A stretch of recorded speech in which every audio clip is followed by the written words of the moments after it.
జగన్మోహన్ రెడ్డి గారు 2024 ఎలక్షన్లకు సంబంధించి ఆయన మేనిఫెస్టో వైఎస్ఆర్సీపీ మేనిఫెస్టోని విడుదల చేశారు. దాంట్లో 2019 నుంచి 24వ సంవత్సరం వరకు ఆయన ఇచ్చిన హామీలు 99.5% నెరవేర్చారట. అది కూడా దేని సాక్షిగా? గీత, బైబిల్, ఖురాన్ పవిత్ర గ్రంథాల సాక్షిగా 99.5% హామీలను నెరవేర్చారు. మరి మద్యపాన నిషేధాన్ని మీరు నెరవేర్చారు. మద్యపానాన్ని పూర్తిగా నిషేధం చేసిన తరువాతనే నేను 2024లో ఓట్లు అడుగుతాను పబ్లిక్ దగ్గరికి వచ్చని చెప్పారు. మరి మద్యపాన నిషేధం ఎక్కడైనా అయిందా?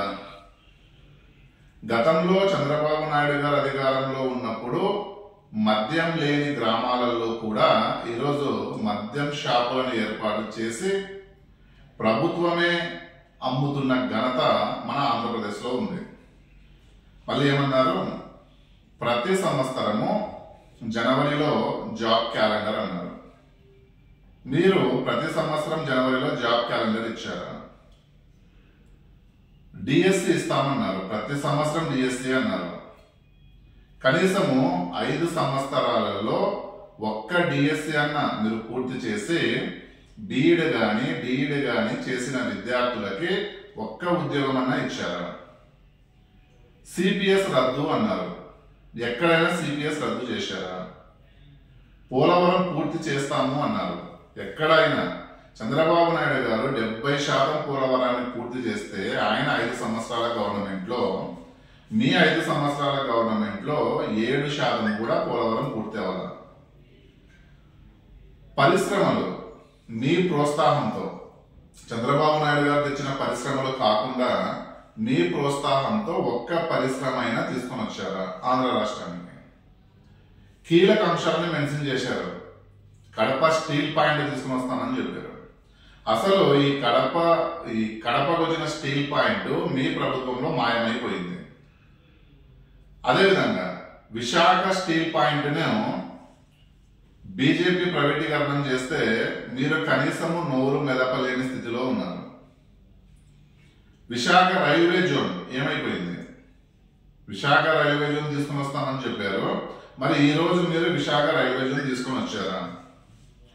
మీరు ఎన్నికల ప్రచారంలో ఎంతమంది పిల్లలు ఉంటే అంతమందికి 15,000 ఇస్తాము, అంటే ఒక్కొక్క పిల్లవాడికి 15,000 ఇస్తాము, 2 ఉంటే 30,000 ఇస్తాము, 3 ఉంటే 45,000 ఇస్తాము, 4 ఉంటే 60,000 ఇస్తామని చెప్పి ఎన్నికలలో స్వయాన ముఖ్యమంత్రి గారి భార్య భారతి రెడ్డి గారే చెప్పారు.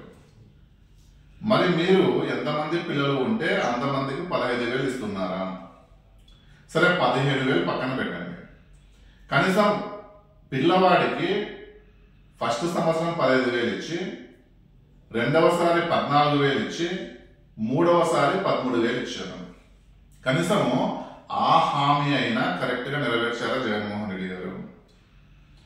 రైతు భరోసా 12,000 ఇస్తామని చెప్పారు.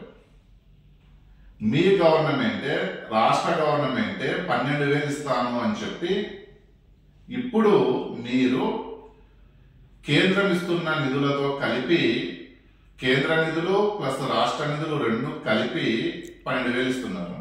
ఆ విషయం మీరు ఎన్నికల ముందు చెప్పారా? సో ఇలా చెప్పుకుంటా వెళితే మీరు ఏ హామీని కూడా పూర్తిగా నెరవేర్చలేదు. ఏ హామీ కూడా మీరు పూర్తిగా కంప్లీట్ చేసింది లేదు. కానీ 99.5% హామీ నెరవేర్చామంటే మాకు వింతగా విడ్డూరంగా ఉంది. అసలు మీ నోటి నుంచి, ఒక ముఖ్యమంత్రి స్థాయిలో ఉన్న మీరు ఎందుకు మీ నోటి నుంచి వచ్చేవి అన్ని అబద్ధాలు? ఎందుకు మీరు అబద్ధాలు ఆడుతూ ఉన్నారు? అంటే అధికారం కోసము, పదవి కోసము ఏది చెప్తే ప్రజలు నమ్మేస్తారు. మనం అబద్ధం ఆడిస్తే నిజమైపోతుంది. మీకున్న ఛానల్స్ సాక్షి, TV9, TV7 ద్వారా, ఎన్టీవీ ద్వారా మనం అబద్ధాలని 10 సార్లు చెప్తే నిజాలు అయిపోతాయని చెప్పి అనుకోవడం ఎంతవరకు? ప్రజలు ఒకసారి నమ్ముతారు, 2 సార్లు నమ్ముతారు, 3 సార్లు నమ్ముతారు. ప్రజలు ఎప్పుడు జీవితాంతం ఇంకా మీరు చెప్పే అబద్ధాలను నమ్ముతూనే ఉంటారని చెప్పి మీరు ఎందుకు అనుకుంటున్నారు? గతంలో కోడికత్తి డ్రామా ఆడారు, గొడ్డలిపోటు డ్రామా ఆడారు. ఇవి సరిపోక మళ్ళా ఈ ఎలక్షన్లో గెలవడానికి మళ్ళా గులకరాయి డ్రామా ఆడుతున్నారు. ఒక ముఖ్యమంత్రి స్థాయి వ్యక్తి చేసే పద్ధతులు ఇవి కాదు అని ఒక టీడీపీ కార్యకర్తగా, ఒక అడ్వకేట్గా నా అభిప్రాయము. ఇప్పుడైనా మీరు ఇలాంటివన్నీ మానుకొని ప్రజల కోసం ఏదైనా చేయండి. మీరు ఏం చేసినా ప్రజలు ఈసారి మీకు పట్టం కట్టరు అనేది అన్ని సర్వేలు డిక్లేర్ చేసేసాయి. మా టీడీపీ, మా ఎన్డీఏ కూటమికి 160 సీట్లు పక్కాగా వస్తాయని చెప్పి ప్రతి సర్వే చెప్తుంది.